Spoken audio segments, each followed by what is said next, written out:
Good morning, good afternoon, good evening, YouTube. How are you doing today?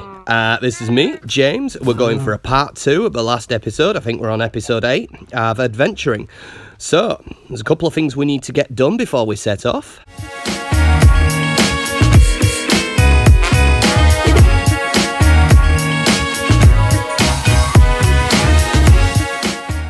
Right, so I did do this episode before, but the way my iPhone works is that it ran out of storage, and rather than saving what I'd recorded, it just forgot the entire file existed.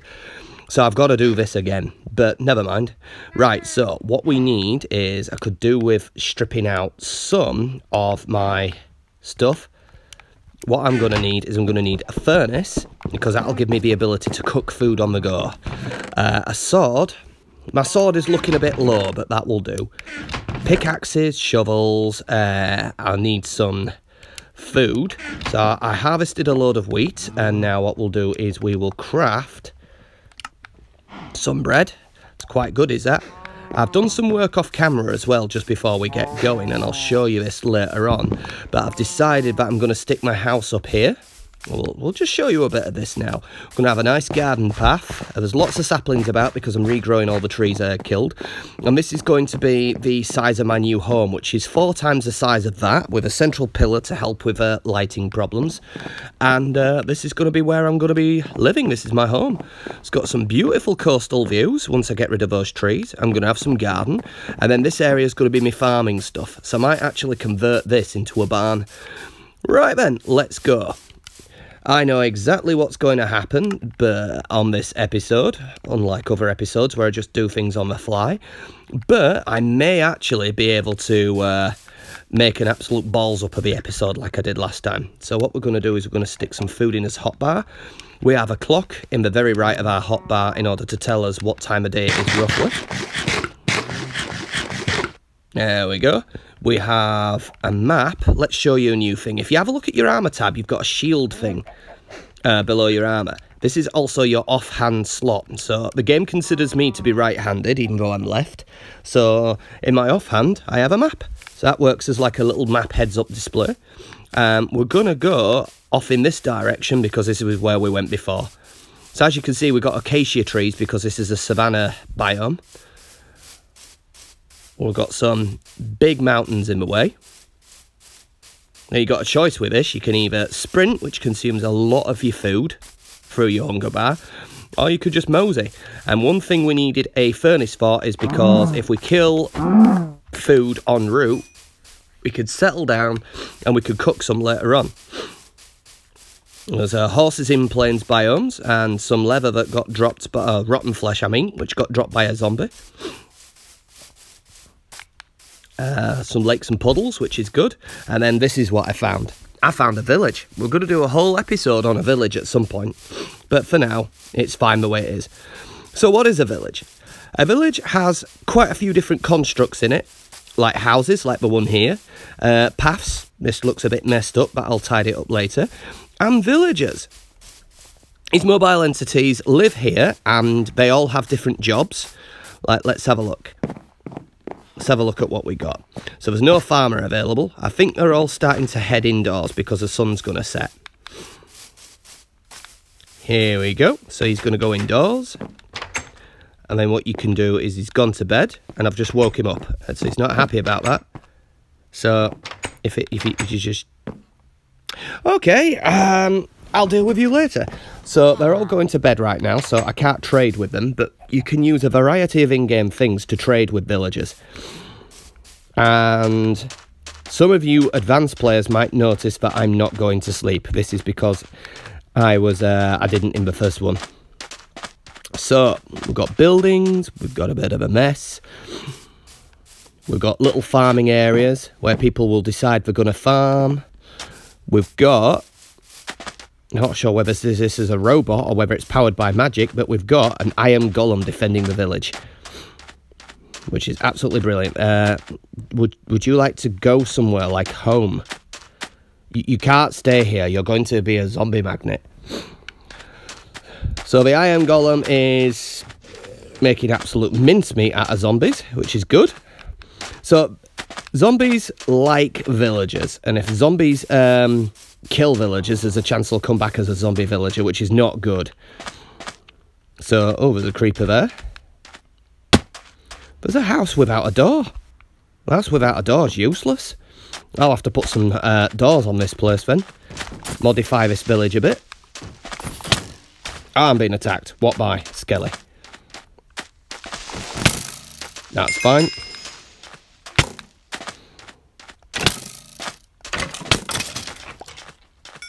So it doesn't look like I can recreate the performance I did where villagers were running around everywhere. I accidentally bashed one. The iron golem kept on charging after me to try and kill me, and we were just zombies everywhere. So what I'm going to do is I'm going to take you down.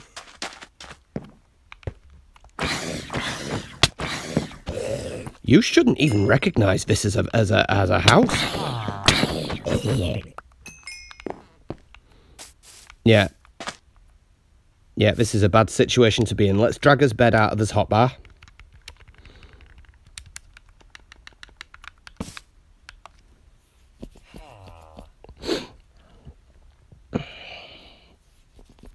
And there we go, daytime.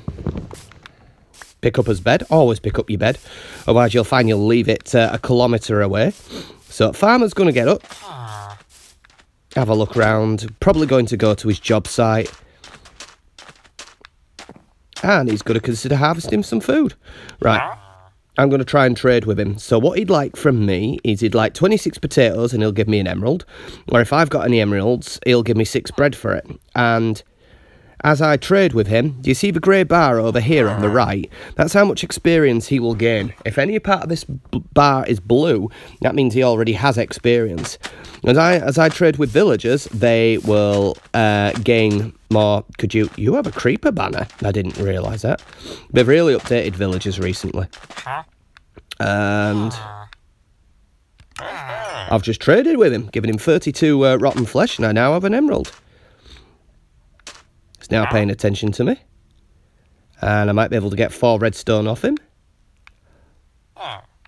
Let's do that. Gives him a bit more experience. Sorry, I've got bad hay fever today. There was a cow. Might leave that there. Chickens. So yeah, basically this is a village. We'll be doing a lot more on the village later because I think what we'll do is we'll make this one more fortified against zombies. If you do spot a, zombie villagers. Wonder if they were part of this village. There is a way of converting zombie villagers back into villagers, but I don't have the tools and resources to do that yet. What I need to do is I need to go into the Nether, which we haven't even seen yet on this version, which is a hell-like environment. And what we need to do is we need to get some items which help us brew potions. I'll need some gold and an apple to create a golden apple, and then there's a specific way of changing a zombie villager into a villager. But we'll go into all that later. Got a pig, leave the pig alone. So as you can see, there's more caving opportunities. Big plateau-style mountains if you wanted to live there. More acacia trees, more cows. And we're not exactly heading in the direction I wanted to. Another cow.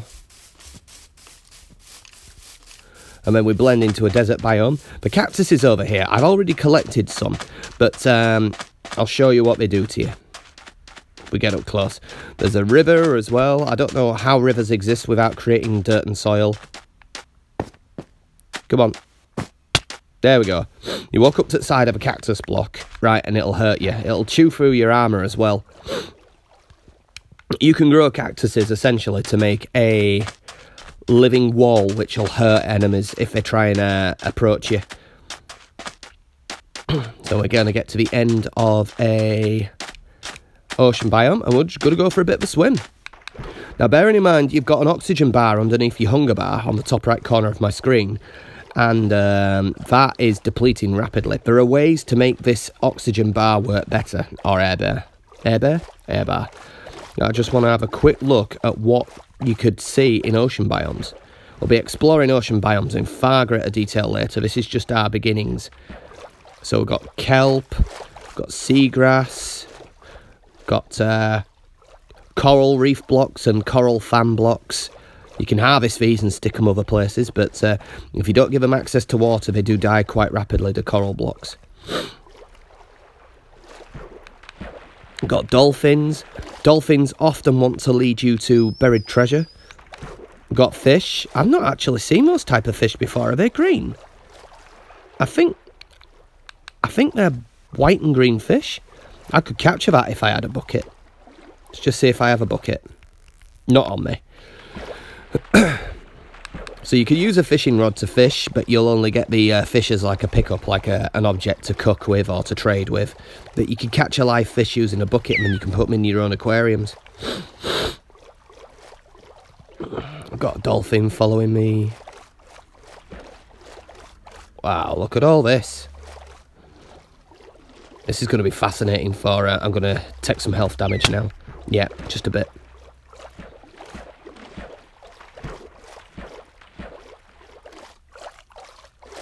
So there's quite a few more things than what I've just shown you to explore in an ocean biome. There are massive great big temples called ocean monuments. They serve as like a dungeon with its own mini-boss in the centre.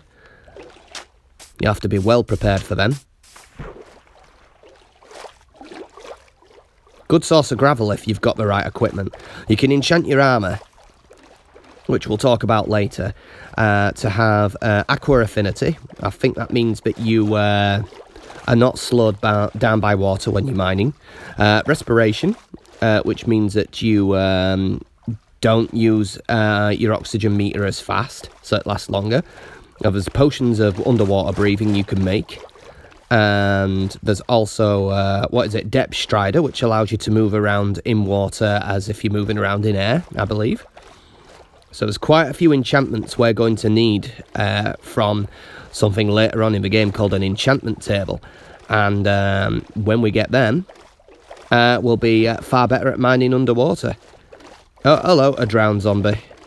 Has he got a trident? Because if he's got a trident, I will have to battle him. If not, I can run from him. And we're now at the edge of the map. So what I'm going to do is I'm going to just check my inventory. I did have a boat, but I obviously stored that. And then... hang on. Off camera, I will... oh, I've got a hoe. I'm going to hoe some water, and my map's not getting ruined. I will do some more exploring off camera and show you what's happening with my map later on. So, if I can... There we go. Oh, yeah, these dolphins are amazing. Wait, are they catching up with me? I've never done this before. I don't actually know where I'm going, but never mind. Right then, let's surface, and I will see you guys later. Which is probably just in an instant, thanks to editing. Right then. Okay, so I'm in the desert, and I've just come across a new structure to me, a pillager tower. Now, I don't know if I've got the strength to take this on. I've got unenchanted iron armour. I think I've got an iron sword. And I'm just scouting it out and seeing what I can see. I can already see a couple of villagers.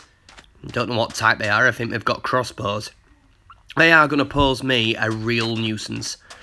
So I'm just scouting around, seeing if I can upset one of them. And then what I'll do is... Hang on. Here we go. 2 at a time. This could be problematic. Yeah, I'm going to have to run off. And hopefully they're not following me. Yeah, they're following me. This could be bad. Right, I'm going to go for it. Alright, so if I can, try and keep one behind the other so that he attacks his mate. And this is not going too well. And one's dead, and 2's dead. That was easier than I thought. Sorry, I got a bit of a cough going on. And let's top up a hunger bar so we have a bit of natural regeneration. And we'll just carry on scouting about. Oh, there. Right, I've been spotted again. This time he's got an enchanted bow. Right, ouch. 50% health. This is a slight cause for concern. And we're just going to back off as much as we can. And no, this isn't working. They seem to be able to move as fast as I move. And they don't seem to be able to take as much damage as I can take. So we're just going to have a look at his crossbow piercing.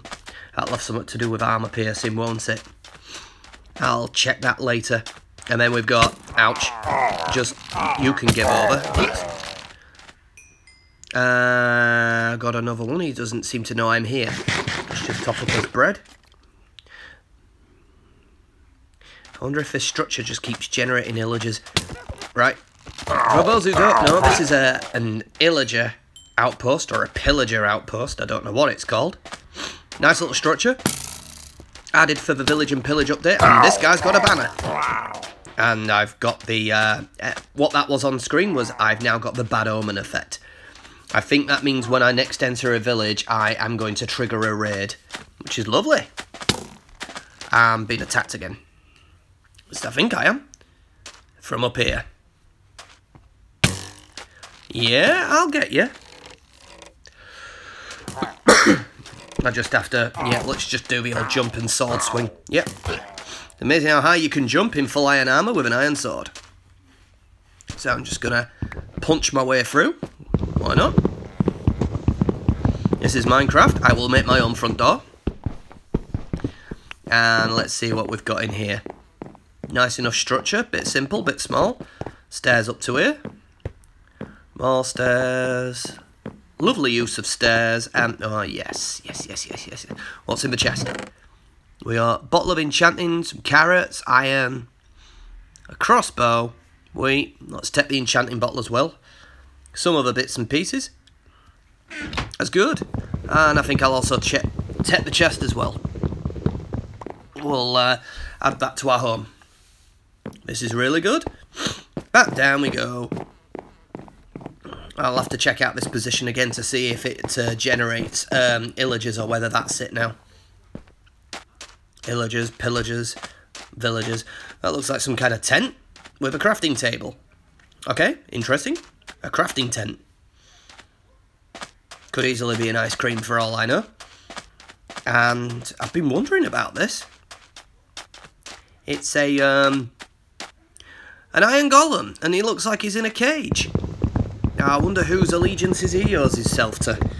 Is he going to attack me when I let him out?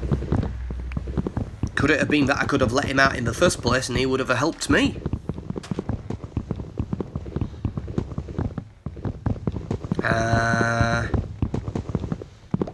He seems fairly docile. Just watching me. And off he goes. Well, this is wonderful. Well, that does me. Let's see what else we can find. And it really didn't take all that long for me to spot that this looked a bit unnatural. Sorry, I'm going to have to clear my throat again. And this is a partially submerged desert temple. So, desert temples are small little structures which you can turn into a base, but just be careful because I've got a low battery warning, sorry. Let me just resume the game. If you can see where the purple block is, do not fall down there. There's a pressure plate down there. A pressure plate? What's a pressure plate?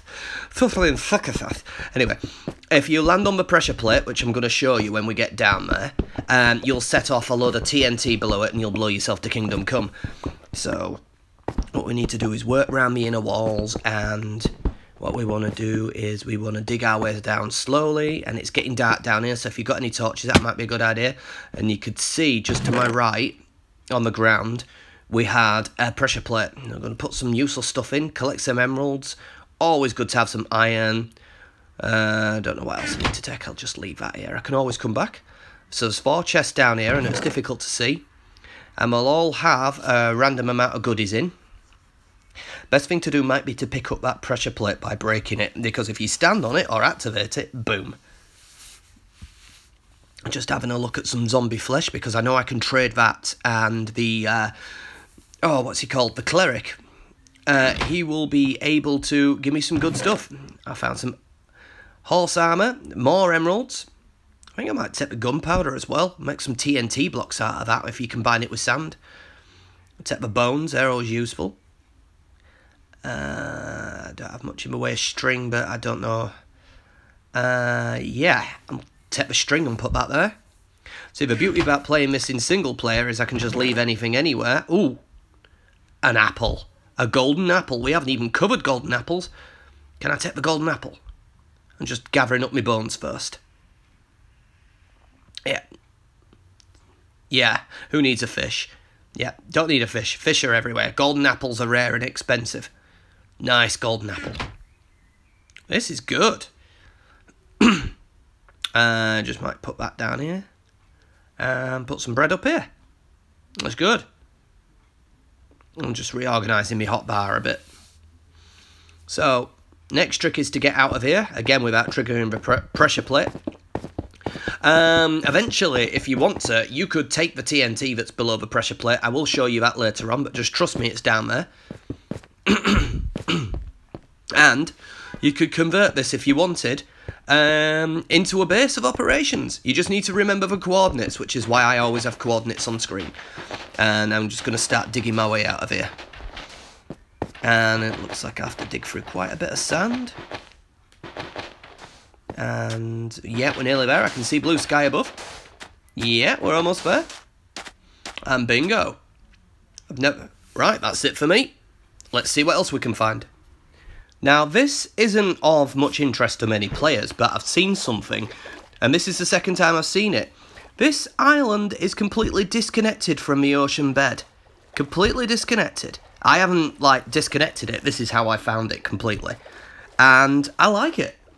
And I'm running out of air, and I'm drowning. It's alright, it's not a problem. Dolphin just swam in my face. I just thought I'd stop and show you this. Nothing interesting here, so brilliant. Now this is something that I'm interested in. Right then, just organising myself. Give me a minute. There we go. You can see it above the water surface. This is an ocean monument. It's basically, it's not like a little structure. It's huge, if I can get to it. It's like an underwater dungeon. It's got its own distinct mobs called Guardians. It's got a mini-boss called an Elder Guardian. And also, it gives you mining fatigue, so you can't mine through the blocks willy-nilly like you want to. And if you see a massive great big fish-like face in front of me, that's when mining fatigue sets in, I believe. So, just give me a minute to get some blocks. I need to get somewhere where I can stand, otherwise I'll drown. So, you need to come back to this with respiration equipment for your helmet, aqua affinity, and you need potions of underwater breathing, and you need blocks in order to try and create air pockets. We will be covering this later on, but for now, I just want you to see the size of this thing. So those glowing blocks are called sea lanterns, and it's made out of blocks called prismarines, and there's fish everywhere. Let's just get another look at it. Oh, there's the mining fatigue. There's a little guardian. They have like a laser that they charge up to hit you with. And I can only spend a very limited amount of time down here, but look how big this is. That's amazing. Anyway, I've got to get up to the surface. I'm currently taking drowning damage. It's alright, I will get there, I will get there. I will get there. And I'm there. Right, I just need to get back to... And it's raining again. And it looks like the sun might be setting. I just need to get to dry land. And then... And then I think I'll stop for this episode. We've got a lot to focus on now. So, let's just go for a sleep. So I'm going to quickly end it here. We've got a lot to do in other episodes. It's just that we are very close to the end of the time that I can record for. And we've got a lot to cover. I'll see you next episode. Bye-bye.